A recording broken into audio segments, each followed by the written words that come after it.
and record on this computer, and let's get started. So what I wanted to do today is I wanted to walk through a test setup, thinking about best practices for setting up your descriptive testing so that you get the most information that you can out of RegJade. So that's one.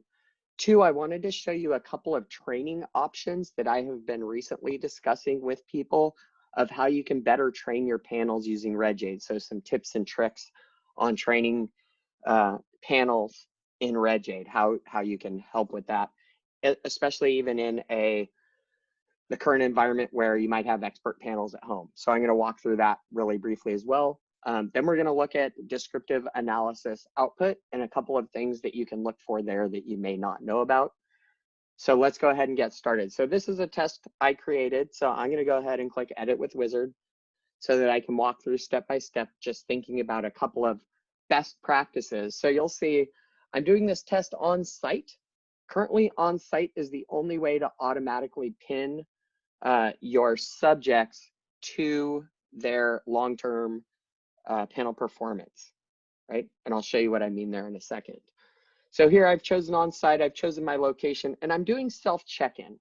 Now what self-check-in does is self-check-in allows you to have the individual sit down and use either their individual code or their email address to log into RegJade. Okay, and by login, I don't mean login like you guys log into RegJade. I mean they sit down to take a test, and RegJade knows that if this person sits down and types in this email address, RegJade will know that Annette Adkins is taking the test. Okay, so that's the self-check-in option here. You have two ways of assigning design block rows. One is participant verified, so the person can type in the tray number they have in front of them. Or you can do auto assigned, which automatically assigns the next design block row. Now, if you're doing testing at home during this time, I would highly suggest that you use participant verified so that that person knows what their design block is going to look like from home. Okay. And of course, you can always use RegJade to recruit, but we're not going to go over that today. So participants, the key step here is to select your panel. What that does is that is going to automatically embed the results from this test with this afternoon ice cream panel's panel performance metrics over time. So I am going to, on step one, I'm going to do self-check-in so that I know who's sitting down at the booth and starting the test. And in step two, I am telling RegJade what panel I want to tie that data to automatically over time. So those two steps eliminate me having to go back and tie the data together myself. RegJade does it automatically for you. So again, you either need to do self-check-in or assisted check-in, so RegJade knows who the people are. Self-check-in is what I would recommend. It's less work for you. You want to tie your panel together here as well. Next step is to schedule. Everybody who has used RegJade knows how this works. You click on the day, you click on the time. And now here, I'm going to actually put this in the panelist computers. So again, I'm going to go over this in more detail next week. But what I did is I actually added in my San Francisco site a new quote unquote room in RegJade called panelist computers. And I'll show you what I'm going to do with that in a minute. Okay, next step is I created questionnaires. All right. Now let's go ahead and add questions. So I created the world's simplest questionnaire. Forgive me for that. I'm just trying to make things easy here. I created 3 aroma attributes and 3 flavor attributes. Now you'll see I did a couple of things here. One is in the reporting section, I choose my modality. What that does is that is going to automatically break out my plots for me by modality here. It's going to group all my aroma attributes together, all my appearance attributes together, etc. Also, you'll see that this reporting name here, if you have a long title here, you can cut that title down by changing the reporting name in this section. You can also include an attribute definition. So you can say intensity of vanilla aroma from weak like A to strong like B, right? And then here, if I click preview, you can see I have this little eye. I can click on the eye and it shows my definition for the panel there, and it hides it as well. Okay, so a pretty cool little feature there that I don't know that a lot of people know about, but you can do that as well. Okay, so let's go ahead and save this and close it. Now for training purposes, I built out this review table. Okay, so I'm going to click add questions. So this is pretty cool. What this is going to do is after I finish my 4 samples, so this is a 4 sample test. After I finish my 4 samples, and again, this would be for training, not for data collection, what I can do is I can actually source that data and put it into a table side by side by side by side. So this is going to have a table on the left-hand side, and each row is going to say my first aroma attribute, my second aroma attribute, my third aroma attribute. Across the top, it's going to have the 3-digit code of each product I evaluated. And then it's going to tell me the value that I selected on the line scale. Right? And now I've chosen to break this up into my aroma attributes and my flavor attributes, but this can then be used in discussion with my panel. Okay. Now the other thing I did here is I put a timer on this page. Someone the other day was asking me, well, how can I conduct a discussion with everybody at home? So I suggested something like a Zoom meeting with a timer on the page and make it so that the person cannot leave this page. Put a timer for 2 hours on it, right? Lock them on this page. They can't get out of it. Even if they close Reggade and log back in, that timer is just counting in the background. Okay, so this leaves that timer up on the page. So again, a pretty cool feature for training that I've seen a lot of people use. Now, the other thing you can do is you could put the desired values in a table as well onto that screen if you wanted to. You can also do it on each individual sample questionnaire. So if you wanted to put in after aroma 3, for example, you wanted to grab a review table and you wanted to put in your aromas here, you could do that. This will give the person a summary of the values they selected. Okay, so there's 2 different ways that you can do these review tables. The other thing I did for training is I also set up a multi-sample questionnaire. This multi-sample questionnaire has, again, I only did 3 attributes, but it allows you to evaluate all the samples at the same time. So I'll show you what that looks like. So I'm evaluating sample A, I'm evaluating sample B, sample C, sample D. Now these would be 3-digit coded, right? And then I can even move them around, right? So this allows me to do that as well. There is one other option for training, again, or for not training, however you want to conduct your descriptive panels. You can actually, under the options menu in the line scale, you can choose to show the previous sample answer, or you can show all previous sample answers. And what that does is the first product somebody evaluates, the line scale is blank. The second product would show the first product that was evaluated unmovable. If you have show all previous sample answers, the third product evaluated would have the first and the second products on the line scale. Okay, so there's some different options there that you can use for training. All right, so let's go ahead. Our last step is our design block. Now I've gone ahead and set this up. Reggade works best with repetitions, okay, with at least 1 repetition of your data. I didn't do that here because I want to be able to walk through this easily. Just know that you can create repetitions easily by clicking on the repetitions button and adding a second repetition. Right here, I'll just do that for you so you can see. We'll add a second repetition. It's going to give you a new set of blinding codes for each repetition here, right? Now you'll notice this, this questionnaire, this multiple sample questionnaire did not add a repetition. That is because it's in the last position. So only things in the randomized section add repetitions, the first and last do not. Okay, so if I wanted a repetition for this, I would need to link it to the review table.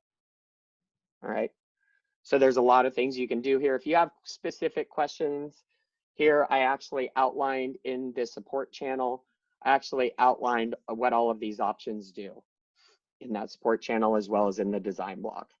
So I'm going to go ahead really quickly. I'm going to approve this, right? So I'm done setting up my test. I'm going to go ahead and launch this. I'm going to show you really quickly this document that I created. So I created this document, right?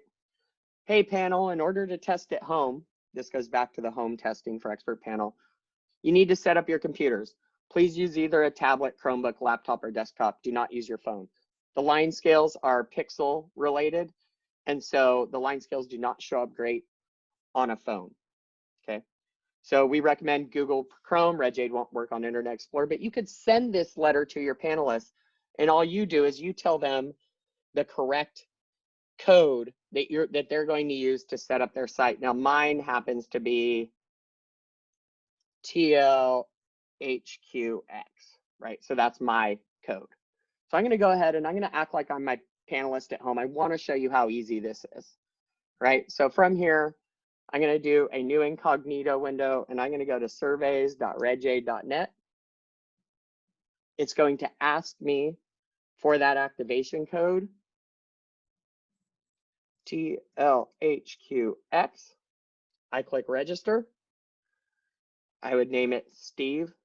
I was testing it earlier this morning, so I'll call it Steve 2, and finished.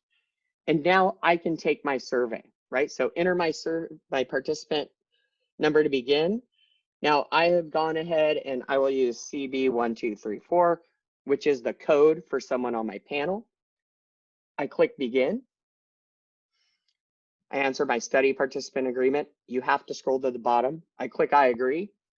And now I'm going to really quickly fill out my 4 product questionnaires so that we can get to the review table, right? So I fill out one. Don't worry, I keep that to 0 seconds so that it's fast, or 1 second. We'll fill out our second one here.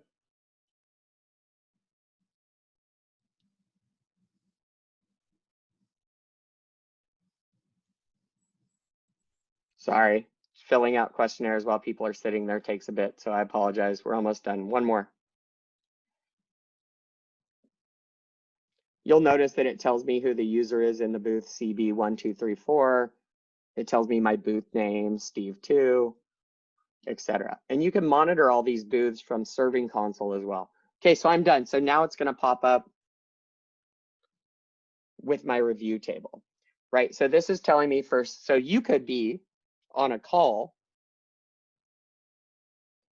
and you could say something like, hey, what did everybody rate 904 for the first aroma attribute, right? And you can easily have this information up on your screen so that the person can talk about what their values were without impacting how they scored the specific product, okay? So I hope that makes sense. That's review table. That gives you a lot of information there. So for the next few minutes, I want to go to the analyses of a descriptive analysis panel that I uploaded. Okay, so this is a descriptive analysis that I uploaded into Regjade. So I uploaded this data here, and you can see, sorry, I don't have the ability to sit and click for 12 people of 3 reps of products and all these products. It would take forever. So we upload.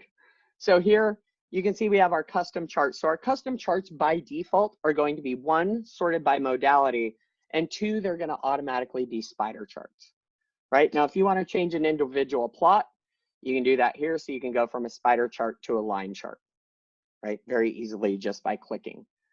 You can change them globally. So if I want to change them all the line charts, I can do that here by clicking on the little dots. I can go back to spider plots, right?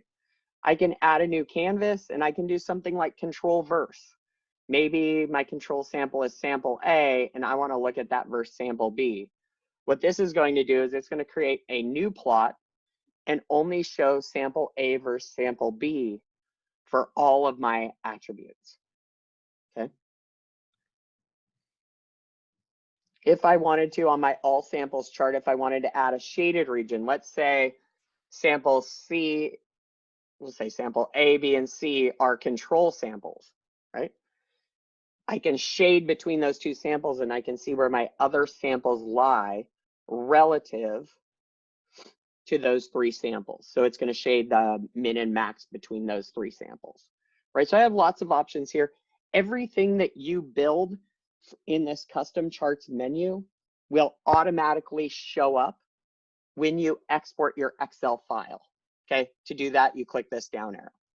If you want to change analysis settings, you can click the cogwheel, you can click analysis settings, and you can change a number of different settings here. Okay, so you have a number of settings here that you can change. You can also change your export settings. So what do you want included in your export out of RedJade? You can also change your panel performance settings. So what do you consider good or bad, right? Or what do you consider bad? I guess it's a threshold. Okay. You can also, if you have a participant that's an outlier, you can click on participants and you can exclude that subject from the data set. Their data will no longer be included, right? So you can easily do that as well. Same thing with questions, if you have a question that's an outlier, etc. So let's go back here and walk through these real quickly, and then I'll show you the Excel file. So the PCA plot, here we have factor 1 versus 2. Any factor pair that you look at on this plot will again automatically show up in the Excel output. So I've looked at factor 1 versus 2 and factor 1 versus 3. That would show up in the Excel output if I were to download it now. Okay, now I've already opened it before doing that, so I'm just going to leave it for now.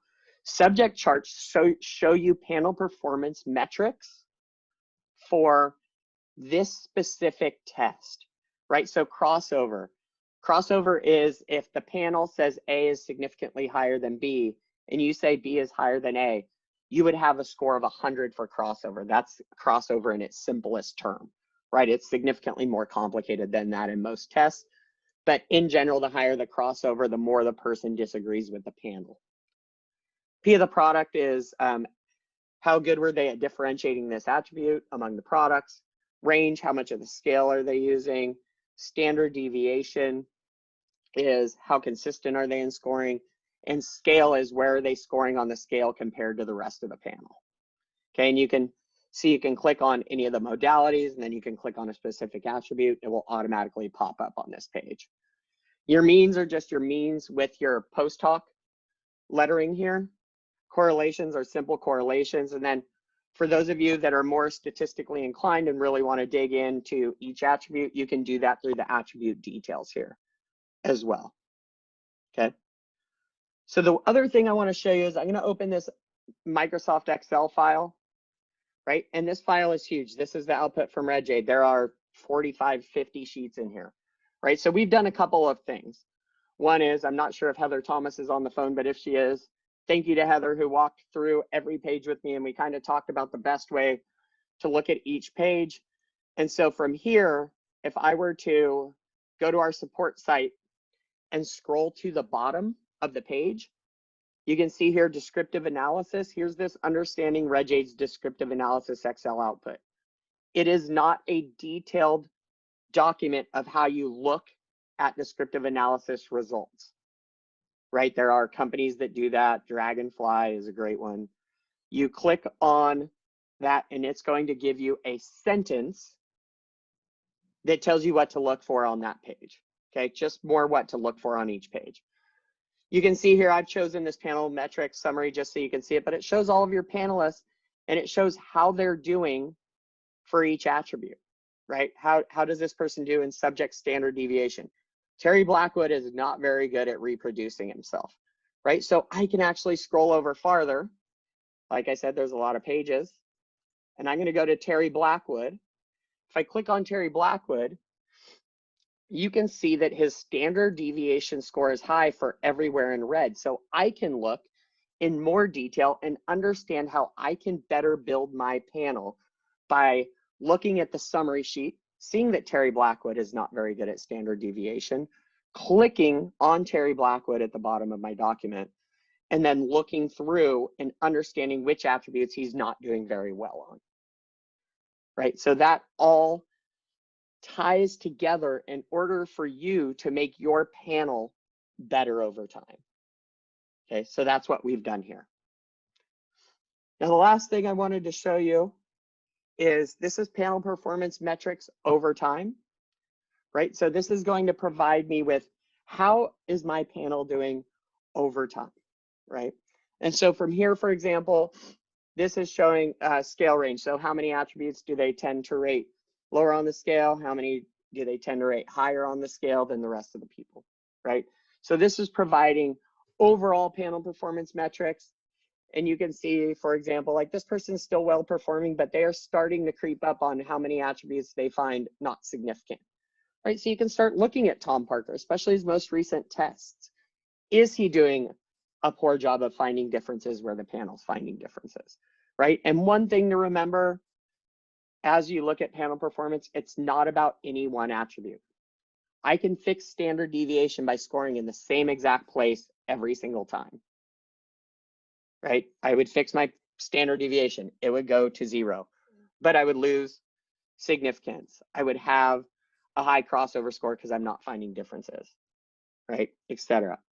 We also have this attribute decision influence. What this does is this looks at the ANOVA with each participant removed and how much effect does that participant have on the ANOVAs, on the output from the ANOVA.